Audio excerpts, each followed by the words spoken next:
Só para reforçar alguns pontos, a questão da crítica ao consumismo estava exacerbada no momento, né, do pós-guerra, principalmente nos Estados Unidos, como política de Estado mesmo, né, porque era um estímulo a esse estilo de vida que, em relação ao mundano, né, às vezes a gente leva como uma coisa pejorativa o termo mundano, assim, mundano não, perdão, tipo banal, mas quando a gente leva em consideração que o movimento da pop art retratou temas do cotidiano, do dia a dia, e os elevou ao status de obra de arte, pode-se dizer que é um movimento que se inspirou em temas banais não no sentido pejorativo, mas banais de ao invés de serem grandes guerras, né, momentos épicos da história, o dia a dia, né, o dia a dia mais besta possível, como, por exemplo, uma pessoa passar o aspirador de pó na sua cozinha, né? O que tem de interessante nisso, o que tem de épico nisso, né? Justamente essa crítica. Aqui a gente tem um quadro do Paulo Lozzi, que a gente pode dizer que é um precursor, assim, né, da pop art. Estava bem ali naquele momento de transição, quando a gente compara com o expressionismo abstrato que veio antes, é noite e dia, assim, é realmente o oposto do outro, né? A gente tem uma volta da figuração, a gente vê e entende as formas com uma clareza muito maior, né? E esse movimento, ele vinha para negar essa crise da representação pictórica, de fato, né, talvez uma crise da arte que eles julgavam ser, mas, sobretudo, essa elitização da arte, né? Qualquer leigo pode bater o olho num quadro como esse aqui e fazer uma leitura, e ter uma interpretação e algum entendimento. Não é apenas o crítico de arte, o cara que estudou isso por anos, ou o cara que é frequentador e colecionador de galerias, que vai ter condições de analisar uma obra como essa, ou de usufruir de uma obra como essa. E aí aqui a gente vê, né, além dessa questão do banal representado aqui, a gente tem também a questão do consumismo muito clara, né, e o exagero muito inspirado na propaganda, né, porque a mulher, ela está aqui feliz da vida, né, com um sorriso gigantesco, assim como a de baixo. Isso aqui é um quadro só, tá? E o nome do quadro é esse daqui. É um fato psicológico. O prazer ajuda na sua disposição. Mas o que está dando prazer aqui para essas duas personagens nesses dois quadros? Uma delas está passando um aspirador de pó na cozinha, que é toda equipada com os utensílios mais modernos, e a outra está aqui varrendo, né, tirando o pó do berçário aí dos seus filhos. Então não tem nada mais sem graça, entre aspas, né, mais mundano do que esse tipo de tarefa. E não existe alguém que fica feliz da vida desse jeito por estar realizando essas atividades. Essa é a crítica. Não é possível estar feliz dessa forma. Não existe isso. Isso é uma hipérbole extremamente exagerada, né? E aí, quando a gente vai um pouquinho para frente, aí agora aqui a gente está em 56, a gente já está falando aqui, é o Richard Hamilton, né? A gente já está falando em pop art mesmo, e aí ele faz uso, né, dos recortes e das colagens, ele faz uma série de referências aqui na obra dele, a construção do corpo perfeito, né, a pornografia, tudo figurando aí na sua composição, os eletrodomésticos, né, a TV ali muito presente, né, esse outro aqui que parece uma caixa de som, mas que eu não sei muito precisar o que é, o presunto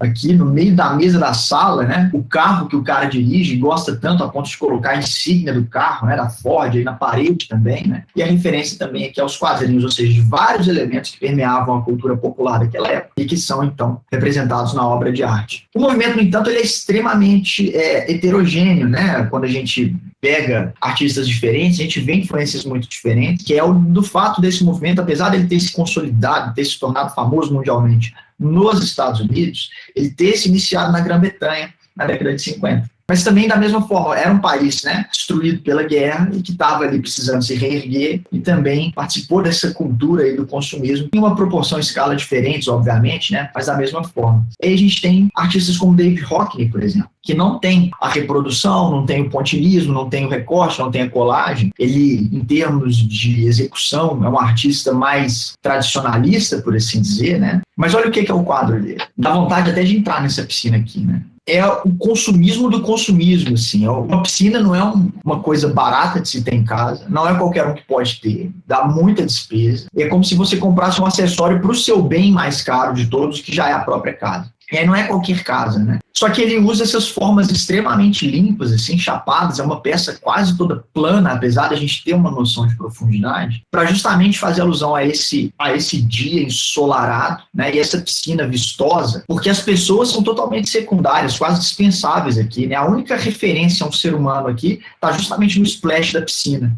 mas a pessoa a gente não vê porque ela já está debaixo da água. Dessa vida também mundana e superficial de consumismo de uma pessoa que pode, no meio da tarde, ficar aí tomando um banho de piscina e tomando um banho de sol. É uma pintura muito habilidosa, porque com muito pouco mostra muito, mas que vai também ser direcionada a essa crítica desse estilo de vida, não apenas do consumismo meramente, né, mas desse estilo de vida que permeava essa época. E a gente chega no Roy Lichtenstein, tem até um quadro dele que eu peguei maior aqui, só para a gente poder ver com clareza um dos recursos que ele usa, porque ele era um pintor essencialmente. Ele pintava manualmente, só que ele reproduz muito do que era visto na impressão dos quadrinhos daquela época ali, para poder elevar esse estilo de arte, esse tipo de comunicação de massa, ao status de obra de arte. Então, por um lado, a gente tem uma crítica do consumismo, e o Roy Lichtenstein, ele vai principalmente no tema das obras dele, uma crítica mais social, né? Uma crítica ao comportamento social das pessoas, de ser extremamente dramático, ter preocupações e reações extremamente exageradas para episódios cotidianos, né? E ele tem essa personagem loura aqui de olhos azuis, que tem esse caso com esse personagem que às vezes ela vai chamar de Brad, às vezes vai chamar de Roy. E aí tem um quadro aqui dela, né, com um balão aqui bem característico de quadrinhos, né? Provavelmente faz alusão a um atraso, a um bolo que ela levou, né? Mas a preocupação dela aqui, né? Talvez ele não pôde sair do estúdio, né? E é por isso, em tese, que teria atrasado. E aqui a gente nota, né, os pontos de retícula, que são uma característica de impressão, e ele faz manualmente os pontinhos aqui para fazer justamente a alusão a essa impressão. Só que o interessante, e por que o Roy Lichtenstein, ele, na minha opinião, e na de alguns estudiosos também, ele faz a crítica inversa nesse sentido, porque ele está elevando os quadrinhos aqui, a expressão de grande arte, porque os quadros dele eram massivos, eram colossais, os quadros do Roy Lichtenstein, eram tipo assim, 2, 3 metros. Os temas, historicamente, na história da arte, tinham o direito, ou que tinham o privilégio de figurar em obras de grande expressão, eram temas religiosos, temas de grandes guerras, né, e etc. A Capela Sistina, Napoleão, né, no neoclassicismo e tudo mais. Então no romantismo idem.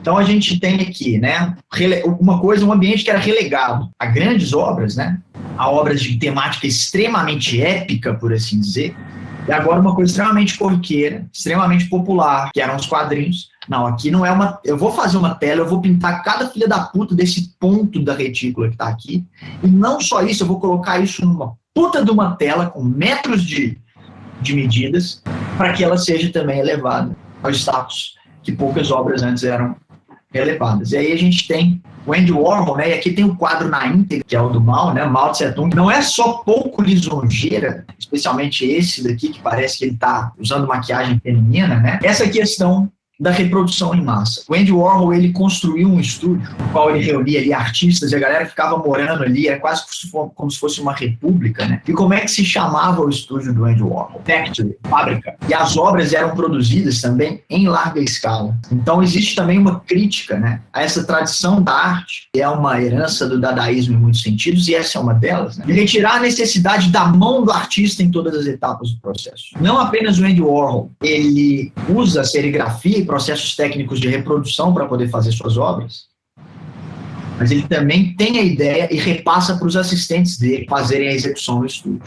De fato, uma produção em massa, em cadeia, que a obra está na mente do Warhol, mas ele não precisa executar, não precisa ser a mão dele ali segurando um pincel. Ele de fato pintava, né? Tinha ali a impressão em serigrafia, mas ele pintava por cima, é isso que a gente vê nas cores aqui, né? Do Mao, do Michael Jackson e da Marilyn Monroe, talvez as obras mais famosas dele, junto com as Atlas Campbell. Basicamente é isso. Só fazer realmente esses apontamentos com cuidado, né? E aí eu vou fazer um fechamento, voltando para alguns temas que a gente discutiu, em relação ao movimento artístico, o seu lugar no tempo e nomenclatura. Se hoje o professor Danilo quiser estender uma tela no chão, pegar ali a tinta, né? E a moda de Jackson Pollock, espirrar e fazer o dripping ali, né, respingar a tinta sobre a tela, o professor Danilo não será um pintor expressionista abstrato. Mas a moda dos cubistas, né, dos surrealistas, dos expressionistas abstratos, esses movimentos eles tiveram um recorte no tempo e tiveram uma panela. Esses indivíduos são os membros deste movimento, com inclusive os manifestos por escrito. Na pop art a gente não tem o manifesto, a gente não tem o documento por escrito, a gente não tem o nós somos os artistas da pop art, mas a gente tem, com muita propriedade, o seu lugar também no tempo. Então, da mesma maneira, se eu for lá pintar como Roy Lichtenstein, ou se eu for usar serigrafia como Andy Warhol, eu posso até dizer que eu estou usando influências desses artistas, mas não que eu sou um artista da pop art. Vocês entendem a diferença? Quando vocês trazem, né, o clipe do David Guetta, e vocês dizem que ele traz influências da pop art, vocês estão corretos. Mas se vocês dissessem que o David Guetta é um artista da pop art, aí a gente está misturando alhos com bugalhos. Então a gente precisa ter um pouco de clareza com relação a isso, para que não haja esse tipo de confusão. Embora todos os estilos artísticos, inclusive a arte egípcia, grega, claramente, inclusive, né, eles tenham desdobramentos e vão influenciar até hoje os movimentos, principalmente quando a gente fala das vanguardas do século XX, eles se encerram no seu recorte temporal. Então a gente precisa entender cada tempo, né, cada época, com as características que ela tem. Eu hoje, então, um quadro à moda de Picasso, eu não posso me dizer, ou me auto-intitular um pintor cubista, porque eu não pertenço ao movimento, e porque o cubismo é um movimento de vanguarda, ele é um movimento que rompe padrões. Se eu estou resgatando um padrão, um estilo, de 50 anos atrás, mais de 50, eu não estou fazendo vanguarda mais. Eu não estou rompendo com nada vigente mais. Estou fazendo um resgate. O mesmo vale para o surrealismo, para a pop art, para o expressionismo abstrato, etc, etc, etc.